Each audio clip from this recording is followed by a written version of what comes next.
ಒಂದು ವೇಳೆ ಇದನ್ನು ಮೀರಿ ಅವನು ಮುಂದೆ ನಡೆದರೆ ನಾಗರ ಬಾವಿಯಲ್ಲಿ ರಂಭಾದೇವಿಗೆ ಕಪ್ಪೆಯಾಗಿ ಕೂಗುವಂತೆ ಪ್ರೇರೇಪಿಸುತ್ತೇನೆ. ಆಗ ಅಮರ ಸಿದ್ಧನ ಕಪ್ಪೆ ಕನಕದ ಶೀತಲ ಹೇಗೆ ತರುತ್ತಾನೋ ನೋಡಿಯೇ ಬಿಡುತ್ತೇನೆ. ಒಂದು ವೇಳೆ ಇದನ್ನೆಲ್ಲ ಮೀರಿ ಅವನು ಮುಂದೆ ಸಾಗಿ ನಡೆದರೆ ಅವನು ಬರುವ ಮಾರ್ಗದಲ್ಲಿರುವ ಸಪ್ತ ಸಾಗರಗಳ ಒಂದಾಗಿ ಹರಿದು ಅಮರ ಸಿದ್ಧನ ಶೀತಲದಲ್ಲಿ ಕೂಡಿ ಆ ಅಮರ ಸಿದ್ಧನ ಶೀತಲ ಬಯಲಿಗೆ ಆಗುವ ಹಾಗೆ ಮಾಡುತ್ತೇನೆ. ಈ ಎಲ್ಲಾ ಮಾಯಾಜಾಲವನ್ನು ಮೀರಿ ಬಂದು ಅವನು ನಮ್ಮ ಸೇವೆ ಹೇಗೆ ಮಾಡುತ್ತಾನೋ ನೋಡಿಯೇ ಬಿಡುತ್ತೇನೆ.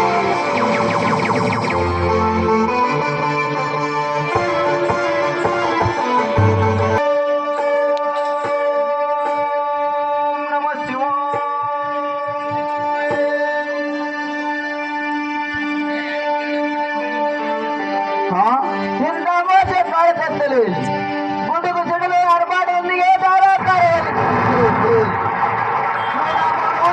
ತಾಯಿ ಕಾನೂನಲ್ಲಿ ಸಂಚರಿಸುತ್ತಿವೆ. ಮುಂಗಾರಿ ಮಿಂಚಿನಂತೆ ಬೆಂಬಲಕ್ಕೆ ಬೋರ್ಡಲ್ಲಿ ಹೇಳಿದವರು ಯಾರಾಗಿರಬಹುದು? ಸ್ವಾಮಿ, ನಾವು ಯಾರು? ನಾನು ಶಿವಕುಮಾರ ಅಮರ ಸಿದ್ಧನು. ತಂದೆ ತಾಯಿಗಳ ಸೇವೆಗೆ ನಾಗರ ಶೀತಲವನ್ನು ತುಂಬಿಕೊಂಡು ಹೋಗಲು ಬಂದರು. ಆದರೆ ಇಂಥ ಕಾರಣದಲ್ಲಿ ಸವಾರಿ ಮಾಡಲು ಕಾರಣವೇನದು ಮತ್ತು ತಮ್ಮ ಹೆಸರೇನು? ಸ್ವಾಮಿ, ನಾನಿರುವ ದೇವಾಲಯದ ಕನ್ನೆ ಆದಿ ಬಾಯ್ಪಾದವೆಂದು ನನ್ನ ಹೆಸರು. ನಾನು ನಿಮ್ಮ ಚೆಲುವಿಕೆಯನ್ನು ನೋಡಿ ಮನಸ್ಸೋತಾಗಿರುವೆ. ನಿಮ್ಮನ್ನೇ ಮದುವೆಯಾಗಬೇಕೆಂಬುದೇ ನನ್ನ ಆಸೆ. ನನ್ನ ಆಸೆಯನ್ನು ಈಡೇರಿಸಿಕೊಳ್ಳಿ. ನನ್ನ ಕೋಣೆಯನ್ನು ಮುಟ್ಟಿ ಪವಿತ್ರಗೊಳಿಸಬೇಡ. ಶಿವನ ಸೇವೆಗೆ ಸಾಹಿತ್ಯ ತರಲು ಹೊರಟಿರುವು ನನ್ನನ್ನು ಮಾಯಾಪಾಸವನ್ನು ಸಿಲುಕಿಸಿ ನನ್ನ ಮನಸ್ಸನ್ನು ಚಂಚಲಗೊಳಿಸಲು ಬಂದಿರುವೆ. ಯಾ ಪಾಪಿ, ಮೊದಲು ನೀವು ದೂರ ತರುವನಿಲ್ಲ. ಶಿವ ಶಿವ, ಇಲ್ಲ ಸ್ವಾಮಿ, ಇಲ್ಲ. ನಾನಿಂದು ನಿಮ್ಮ ರೂಪಕ್ಕೆ ಮೊಳಗಿದ್ದೇನೆ. ನಿಮ್ಮನ್ನು ಬಿಟ್ಟು ಬಾಳುವ ಶಕ್ತಿ ನನಗಿಲ್ಲ. ನಾನು ಮದುವೆಯಾದರೆ ನಿಮ್ಮನ್ನೇ, ಇಲ್ಲವಾದರೆ ನಿಮ್ಮ ಪಾದಕ್ಕೆ ನಿನ್ನ ಜೀವನ. ಶಿವ ಶಿವ, ತಂದೆ, ನಿನ್ನ ಮಗನಿಗೆ ಇದೊಂದ ಪರೀಕ್ಷೆ ತಂದೆ. ಎಲ್ಲ ಶಿವನ ಇಚ್ಛೆ. ದೇವಿ, ನಿನಗೊಂದು ಮಾತನ್ನು ಹೇಳುವೆ, ಅದನ್ನು ಆಲಿಸುವೆ. ಯಾದೇವಿ? ಆದರೆ ಸ್ವಾಮಿ, ನೋಡು ದೇವಿ, ನೀನು ನನ್ನನ್ನು ಮದುವೆಯಾಗಬೇಕಾದರೆ ಭೂಲೋಕದಲ್ಲಿ ನಾನು ಹಟ್ಟಿ ನಾಗರವರ ಮಗವಾಗಿ ಜನಿಸಿ ಬರಬೇಕು. ಮುಂದೆ ನೀನು ಪ್ರಾಯಕ್ಕೆ ಬಂದ ವೇಳೆಯಲ್ಲಿ ನಾನು ಯಾವುದೇ ರೂಪದಿಂದ ಕನ್ಯಾರ್ಗ ಸಲಹೆ ನಿಮ್ಮ ಮನೆಗೆ ಬಂದರೆ ನನ್ನನ್ನು ಗುರುತು ಇಡಬೇಕು.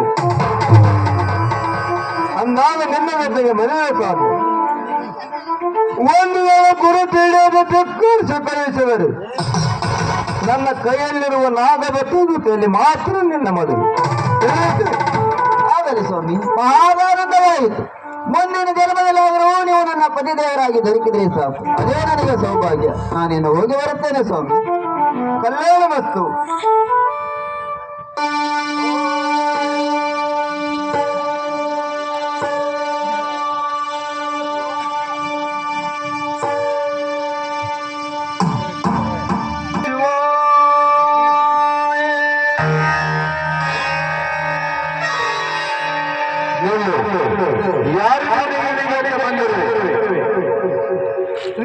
ರಾಜ ನಿಲ್ಲು, ದುಡುಕಬೇಡನೇ ರಾಜ.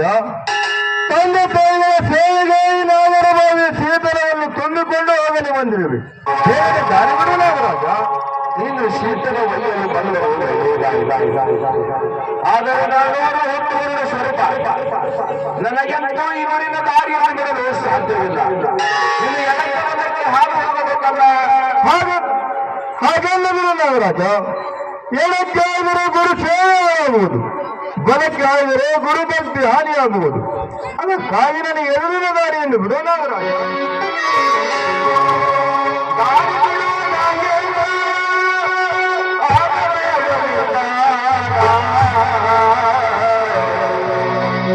ಗುರು ಸೇವೆ ಮಾಡಲು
ನಾನೂರು ಹನುಮಾನ ಶರ್ಪ ನನಗೆ ದೃಷ್ಟಿಯನ್ನು ದಯಪಾಲಿಸಿದರೆ ನಿಮಗೆ ಎದುರಿನ ದಾರಿಯನ್ನು ಆಗಲಿಲ್ಲ ರಾಜ.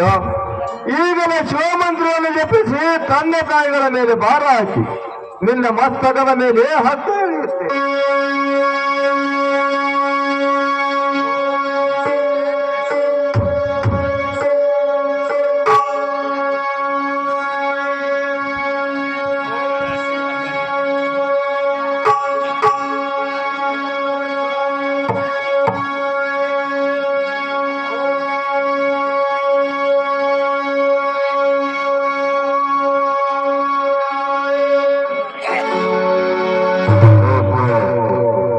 ನನ್ನ ಕಣ್ಣುಗಳಿಗೆ ದೃಷ್ಟಿ ಬಂದಿದೆ ಸಿದ್ದೇಶ. ನನ್ನ ಕಣ್ಣುಗಳು ನಿನ್ನನ್ನೇ ಕಾಣುತ್ತಿವೆ. ನಾನು ಧನ್ಯನಾದೆ. ಆದರೆ ನನಗೆ ಇನ್ನೊಂದು ವರವನ್ನು ದಯಪಾಲಿಸುವ ಸಿದ್ದೇಶ. ರಾಜ, ನೀವು ದೇವರ ಪ್ರಕಾರ ಇನ್ನೊಂದು ವರವನ್ನು ಕೊಟ್ಟೆವುದನ್ನ ನಿನ್ನ ನಾಲಿಗೆ ಒಂದು ಅಥವಾ ಎರಡು, ಹಾಗೆಂದರೆ ನಿನ್ನ ನಾಲಿಗೆ ಸೇರಿ ಎರಡಾಗಲಿ.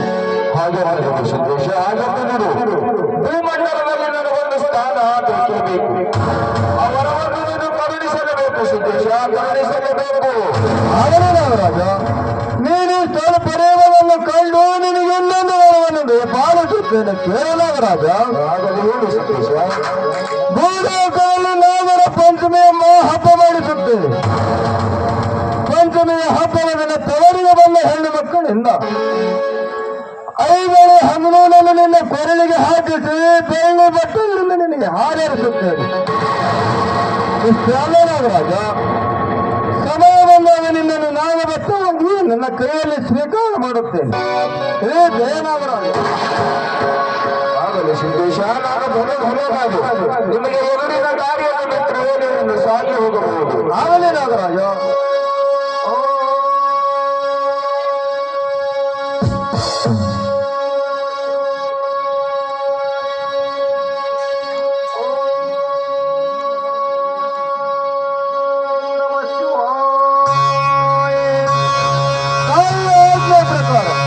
ಈ ನಾಗರವಾಗಿನ ಕಪ್ಪಿಗಳ ಶೀತಲವನ್ನು ತಂದುಕೊಳ್ಳುತ್ತೇನೆ.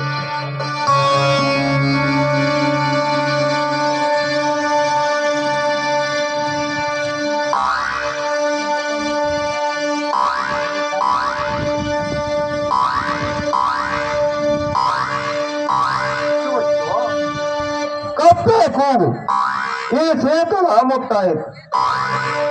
ನನ್ನ ತಾಯಿ ಕಪ್ಪಿಗಳ ಶೀತಲ ಹೇಳಿದ್ದವು. ಆದರೆ ಈ ನಾಗರಭಾವಿಯಲ್ಲಿ ಕಪ್ಪೆ ಕೂಗು ಕೇಳಿ ಬರುತ್ತದೆಯಲ್ಲ, ಈ ಶೀತಲ ನನ್ನ ತಂದೆ ತಾಯಿಗಳಿಗೆ ಯೋಗ್ಯವಲ್ಲ. ಇದನ್ನು ಇಲ್ಲೇ ಖಾಲಿ ಮಾಡಿಬಿಡುತ್ತೆ.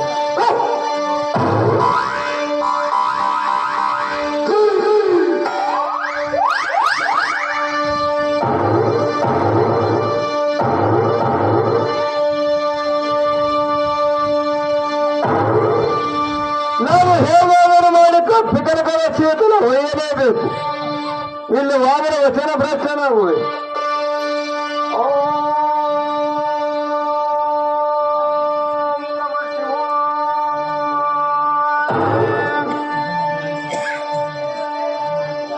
ಅಮ್ಮ ಬನ್ನಿ ಗಾಳಿ ರಕ್ಷಿದು ನೀನಾಗಿರ ಶೀತಲ ಕುಡಿಯಮ್ಮ. ಈ ನಸುಕಿನ ವೇಳೆ ಪನ್ನೀರು ವೃಕ್ಷದ ಮೇಲೆ ಪನ್ನೀರಿನ ಹನಿಗಳು ಬಿದ್ದಿವೆ. ಪ್ರತಿಯೊಂದು ಹನಿಯನ್ನು ಸಂಗ್ರಹ ಮಾಡಿಕೊಂಡು ನನ್ನ ಶೀತಲ ಬಿಂದುವನ್ನು ತುಂಬಿಕೊಳ್ಳುತ್ತೇನೆ.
ಅಮ್ಮ ಬನ್ನಿ ಮಂಕಾಯ್, ನನ್ನ ತಂದೆ ತಾಯಿಗಳ ಸೇವೆಗೆ ಕಪ್ಪೆ ಕನಕದ ಶೀತಲ ಕರುಣಿಸುವ ನೆನಪಿಗಾಗಿ ಮರ್ತಲೋಕದಲ್ಲಿ ಹೊನ್ನ ಮಹಾನೇಮಿ ಎಂಬ ಹಬ್ಬ ಮಾಡಿಸುತ್ತೇನೆ. ಆ ದಿವಸವನ್ನು ಬಂದು ಬಂಗಾರವಾಗಿ ಕರೀತೇನೆ ಮಾನವರ ಕೈಯಿಂದ ಮುಡಿಸುತ್ತೇನೆ. ತಾಯಿ ಆಜ್ಞೆಯಂತೆ ಕಪ್ಪೆ ಕನಕದ ಶೀತಲವನ್ನು ತುಂಬಿಕೊಂಡಂತಾಯಿತು. ಇನ್ನು ತಡಮಾಡದ ಪುಷ್ಕರ ಲೋಕಕ್ಕೆ ಹೋಗಿ ಸುಳಮುತ್ತದ ಆದಿ ಕಮಲ ಪುಷ್ಪವನ್ನು ಬಿಡಿಸಿಕೊಂಡು ತಂದೆ ತಾಯಿಗಳ ಸೇವೆಗೆ ಹೊರಡುತ್ತೇನೆ.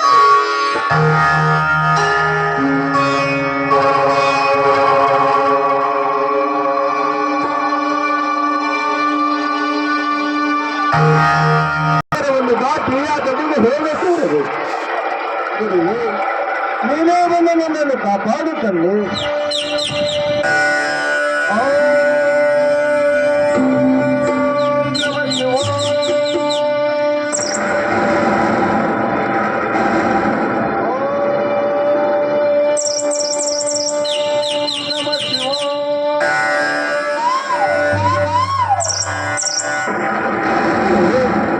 ನಿನ್ನ ನಾಮ ಜಪಿಸುವಲ್ಲಿ ಈ ಎಲ್ಲ ಸಾಗರಗಳು ತುಂಡು ಐನೆಂತೂ ನನಗೆ ದಾರಿಯಾಯಿತು ದೇವ. ಇನ್ನು ದೇವನ ಆ ದಡಿಗೆ ಸಾಗಿ ಹೋಗುತ್ತೇನೆ ದೇವ.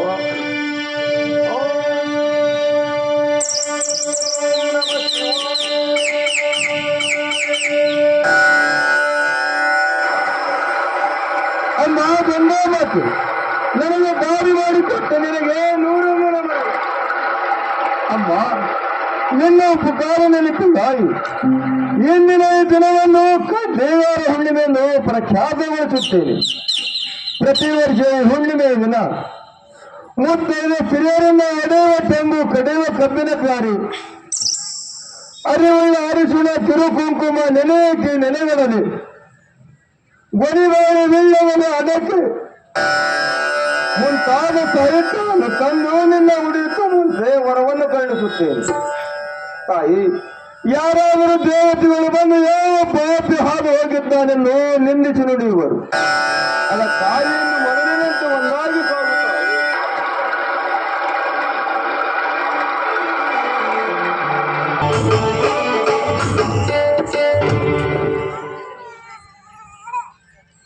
ಅವರ ಸಿದ್ಧನ ಭಕ್ತಿ ಪರೀಕ್ಷೆ ಮಾಡುವೆನೆಂದು ಮಾನವನ ಮುಂದೆ ಮಾತಾಡಿದ್ದಾರೆ. ಆ ಅವರ ಸಿದ್ಧನನ್ನು ಹೂ ಶೀತಲ ತರಲು ಜಂಬುದೀಪದ ಬೆಟ್ಟಕ್ಕೆ ಕಳುಹಿಸಿ ನಾನು ಹೇಳಿದ ಕಪ್ಪೆ ಕನಕದ ಶೀತಲ ಹುಳುಮುಟ್ಟದ ಹೂತರದ ಹಾಗೆ ಅನೇಕ ಬಂಧನಗಳನ್ನು ಬಿಟ್ಟರೂ ಕೂಡ ಅವನು ಅವನ್ನೆಲ್ಲ ಜಯಿಸಿ ನಮ್ಮ ಸ್ಥಾನಕ್ಕೆ ಬರುತ್ತಿರುವ ಈಗೇನು ಮಾಡುವುದು? ನನ್ನ ಆದಿಯ ಮಾಬಲ ಮಹಾಶಕ್ತಿಯಿಂದ ಭಯಾನಕ ದೃಶ್ಯಗಳನ್ನು ಸೃಷ್ಟಿಸುವ ಪ್ರಬಲ ಶಕ್ತಿ ನನ್ನಲ್ಲಿ.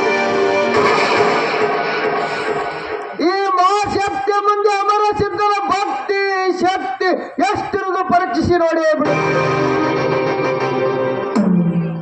ಅಂಧಕಾರ ತಮಸಿನಿಂದ ಕೂಡಿರುವ ಭೂತಗಣಕ್ಕೆ ಒಡೆಯನಾದ ಭೂತನಾಥನನ್ನೇ ಈ ಕುತಂತ್ರ ಕಾರ್ಯಕ್ಕೆ ನೇಮಿಸುತ್ತೇನೆ.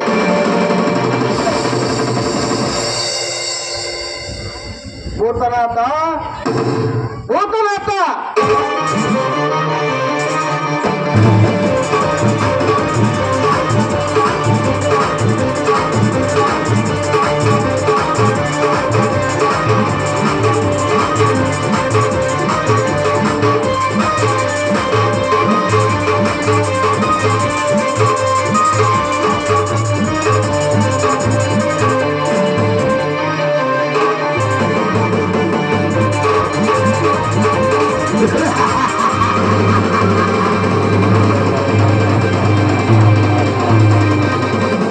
ಹೋಗಿದೆಯೇನಮ್ಮ? ಹೌದು ಭೂತನಾಥ, ಬಾಯಿಗೆ ಬೇಗ ಬಾ. ಒಂದನಮ್ಮ. ನಿಷ್ಕಾಮ್ಯ ಭಕ್ತಿಯಲ್ಲಿ ಅಮರ ಸಿದ್ಧನು ಮಿಗಿಲಾದವನೆಂದು ಮಾನವನು ಬಣ್ಣಿಸಿರುವನು.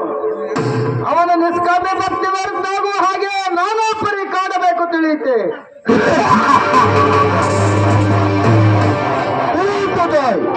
ನನ್ನಲ್ಲಿರುವ ಭೂತ ಶಕ್ತಿ ಇಲ್ಲ.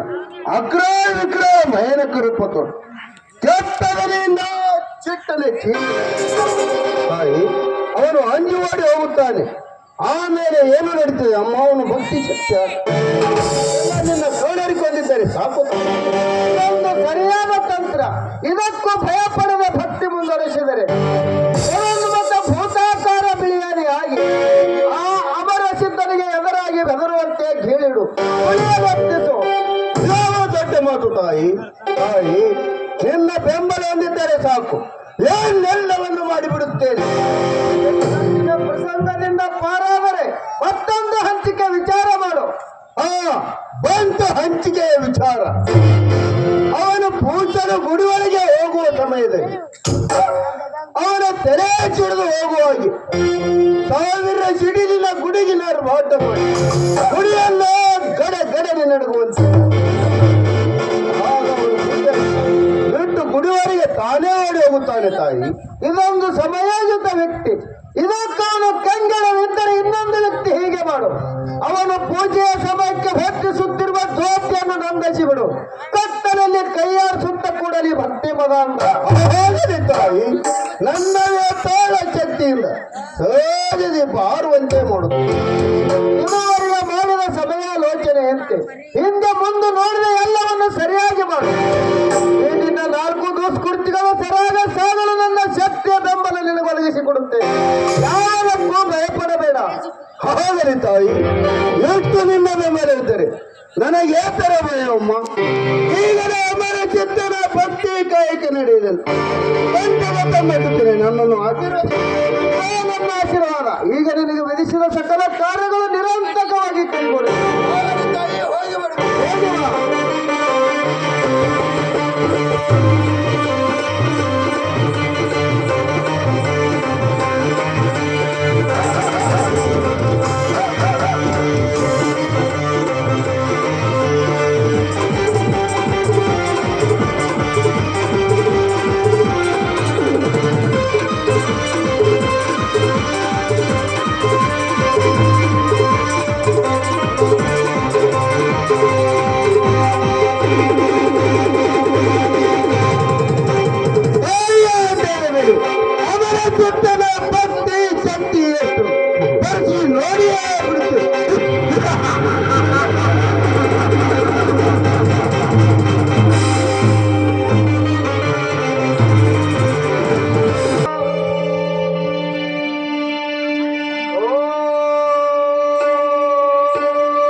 ರೂಪವನ್ನು ಕಂಡು ಎಲ್ಲರನ್ನು ಸಾಯುತ್ತಾರೆ.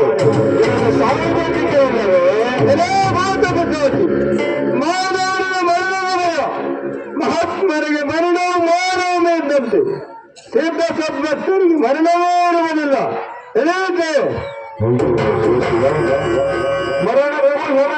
ಯೋಗಿಯನ್ನು ಅಡ್ಡಗಟ್ಟು ನಾನಂತ ತಪ್ಪು ಮಾಡಿದೆ, ನಾನು ಕ್ಷಮೆ ಕೇಳಬೇಕು. ಸಿದ್ದೇಶ, ನಿನಗೆ ಅಡ್ಡಗಟ್ಟಿ ನಿಂತದ್ದು ನನ್ನನ್ನು ಬಹಳ ತಪ್ಪಾಗಿದೆ, ನನ್ನನ್ನು ಕ್ಷಮಿಸು ಸಿದ್ದೇಶ. ಆಗಬಹುದು ಶರಣಬಲ ನಿನ್ನ ತಪ್ಪನ್ನು ಮನ್ನಿಸಿ ನನ್ನ ವರವನ್ನು ಬೋಧಿಸುತ್ತೇನೆ ಕೇಳು. ಬೇಕರ ಮುದ್ರ ಸಿಟ್ಟಿನಾರ ರಾಜ ಕೂಡಿಕೊಂಡಿರುವ ನನ್ನ ಚಂದನ ಮಗನಿಗೆ ಭೂತವನು ಸಿದ್ಧನೆಂದು ನಿನ್ನ ಸ್ಮಾರಕ ನಾಮಕರಣ ಮಾಡುತ್ತೇನೆ. ಸರಿ, ದಾರಿಗಳು ಆಗಲಿ ಸಿದ್ದೇಶ. ನಿಮ್ಮಂತ ಪುಣ್ಯ ಮಹಾತ್ಮರ ಆಗಮನದಿಂದ ನನಗೆ ದೊರಕಿತೆ, ಜನಿಸುವ ಭಾಗ್ಯ ನನಗೆ ದೊರಕಿತೆಂದ ಮೇಲೆ ನಾನೇಕೆ ನಿಮ್ಮನ್ನು ತಡೆಯಲಿ? ಕಾರ್ಯವನ್ನು ಮಾತ್ರ ಏನು ಸಾಗಿ ಹೋಗಬಹುದು. ಆಗಬೇಕಾಗಿ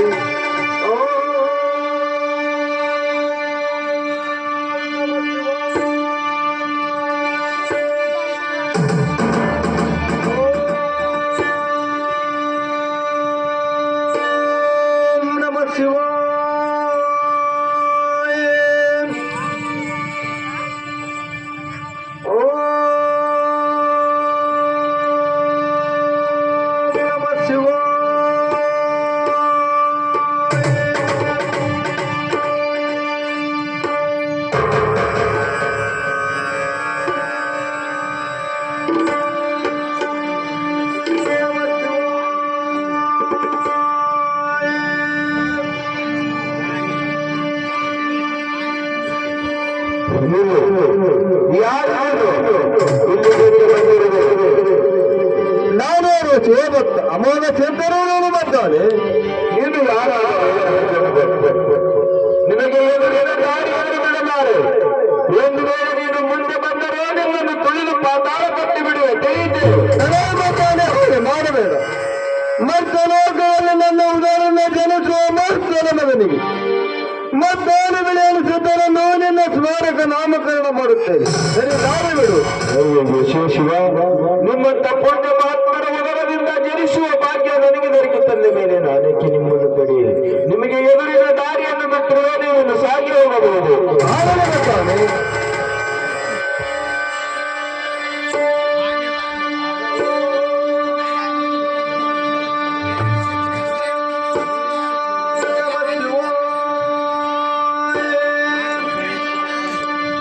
ಶಿವ, ನಾನು ತಂದೆ ತಾಯಿಗಳ ಸೇವೆಗೆ ಶೀತಲವನ್ನು ತೆಗೆದುಕೊಂಡು ಬರುವಷ್ಟರಲ್ಲಿ ಈ ಶಿವಾಲಯದ 7 ದ್ವಾರಗಳು ಮುಚ್ಚಿಬಿಟ್ಟಿವೆಯಲ್ಲ.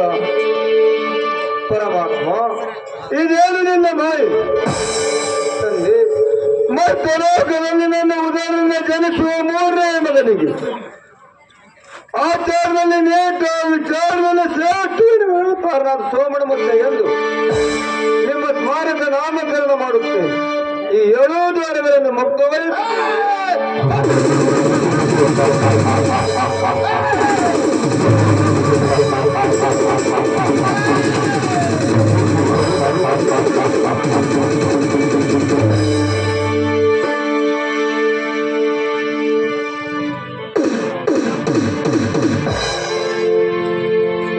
ಗೊತ್ತಾಯಿಸಿದ. ನಮ್ಮ ಬೆಳೆಯ ನಮ್ಮ ಹಗರು ಮಾಡಿಬಿಟ್ಟಿಯಲ್ಲಪ್ಪ. ಬಹಳ ಉಪಕಾರವಾಯಿತು. ಒಳಗೆಲ್ಲ ತಿರುಗಾಡಿ ಹೂವರನುಕೊಂಡು ಬಂದಿರುವ ಪರಿಣಾಟದ ಶ್ರಮ ನಮಗೆ ಹೋದ ಚೇತನವನ್ನು ತುಂಬಿಕೊಂಡು ಕುಂಭವನ್ನು ಹೊತ್ತುಕೊಂಡು ಬಂದ ಆಯಾಸ ಇವುಗಳಿಂದ ಮೈಯೆಲ್ಲ ಬಿಗಿದು ಹೋಗಿತ್ತು. ನಿನ್ನ ತೊಳಪೆಯ ಪೆಟ್ಟು ನಿನ್ನ ದಣಿನಲ್ಲಿ ಹೋಗಿ ಮೈ ಹಗುರಾಯಿತು. ಪೂಜಿಸಲು ಮನಸ್ಸು ಉಲ್ಲಾಸಗೊಂಡಿದ್ದು ನೋಡಲು ತೋರಿಸಿದ. ಎಂತ ಮೇಮಾಚಾರಿಗಳಪ್ಪ ನೀವು ಹುಟ್ಟಿದ ಎಂತ ವ್ಯಕ್ತಿಯಪ್ಪದು ಎತ್ತಪ್ಪ ನಿಮ್ಮ ಮನಸ್ಸ. ಅದು ಏನೇನು ಕಥೆ ಚೇಚೆ ಅದೇ ಮಾತೇನಾರೇ ಆಗಿದ್ರೆ ನಾನೇನು ಹೇಳ್ರಿ ಈ ನನ್ನ ಕಡುಪ ಹೊರತುಕೊಂಡು ಸ್ವಂತ ಬರೋ ಒಂದು ಪ್ರಾಣ ಕೈಲಿ ಹಾಸ್ಕೋತಿ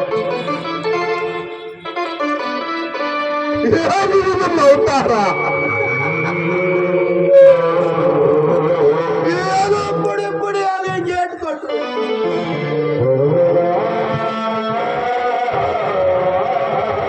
ಏನೋ ಪುಡಿ ಪುಡಿ ಆಗಿ ಗೇಟ್ ಕೊಟ್ರು. ನಿಂತ ಕೊಂತು ಕೊಂದು ಕೊಂತಾರೆ.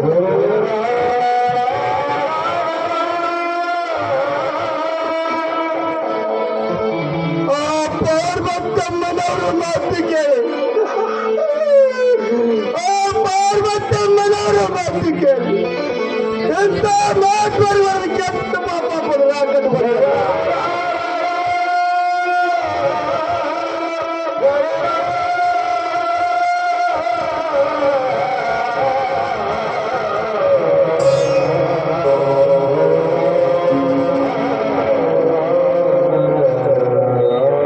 ಮಾಡಿದ್ದೆಲ್ಲ ನೆನೆಸಿಕೊಂಡು ಕಣ್ಣೀರೊಂದೇ ತಂದಳ ಅದಳ ಯಪ್ಪ ನನ್ನ ತಪ್ಪ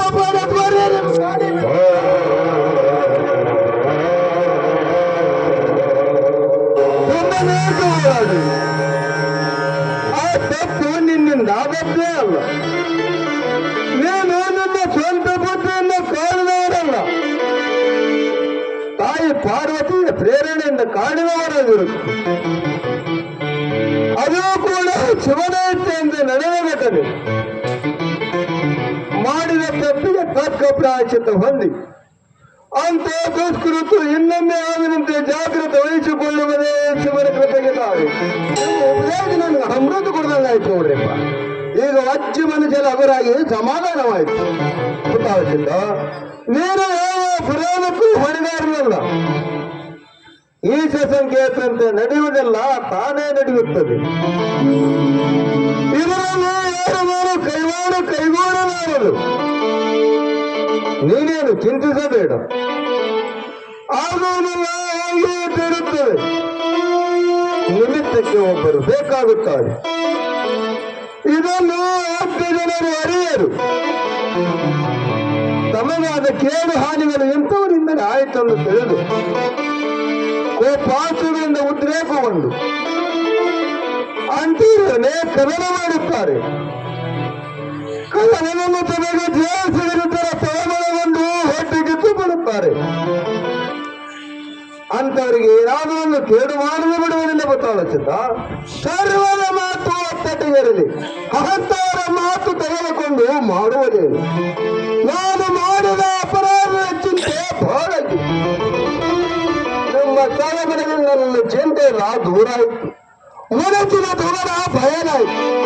ಯಪ್ಪ, ನಾ ಮಾಡುತ್ತ ಮನೆಯಾಗ ಇಟ್ಕೊಂಡು ಕೊಂಡಿರ್ಬೇಡ್ರಿ. ನನ್ನನ್ನು ಏಕೆ ಪರಿಯಿಂದ ಬೇಡಿಕೊಳ್ಳುವೆ? ನಾನು ಕೂಡ ನಿನ್ನಂತೆ ಒಬ್ಬ ಸಾಮಾನ್ಯ ಸಾಧಕ ಭಕ್ತ. ನನಗೆ ಬೇಡಿಕೊಂಡರೆ ನಿನಗೆ ಸಿಗುವ ಫಲ ಯಾವುದು? ಸರ್ವರ ಸಂಕಟ ದೂರ ಮಾಡುವ ದೇವರೊಬ್ಬರಿದ್ದಾರೆ. ಅವರೇ ಪರಮೇಶ್ವರರು. ಅವರು ಸರ್ವರನ್ನು ಸಮರ್ಥರಿದ್ದಾರೆ. ಅವರಿಗೆ ಹೋಗುವ ನಿನ್ನ ಸಕಲ ತಪ್ಪನ್ನು ಅರಿಕೆ ಮಾಡಿಕೊ. ಅನನ್ನ ಭಾವದಿಂದ ಗುರುಗಳನ್ನು ಬೇಡಿಕೊ. ಅಂದರೆ ನಿನ್ನ ಅಭಿಷ್ಟವನ್ನು ಪೂರ್ತಿಗೊಳಿಸುವ ಗೊತ್ತಾಗುತ್ತಿದ್ದ. ನನ್ನ ಪರಮೇಶ್ವರರು ಎಷ್ಟು ಸಮರ್ಥರಿದ್ದರು. ಮೊದಲು ನಿಮ್ಮ ಆಶೀರ್ವಾದ ನಿಮ್ಮಿಂದ ಗುರುಸ್ವಾಮಿ ಆಗಲೂ ಗೊತ್ತಾಗುತ್ತಿದ್ದ.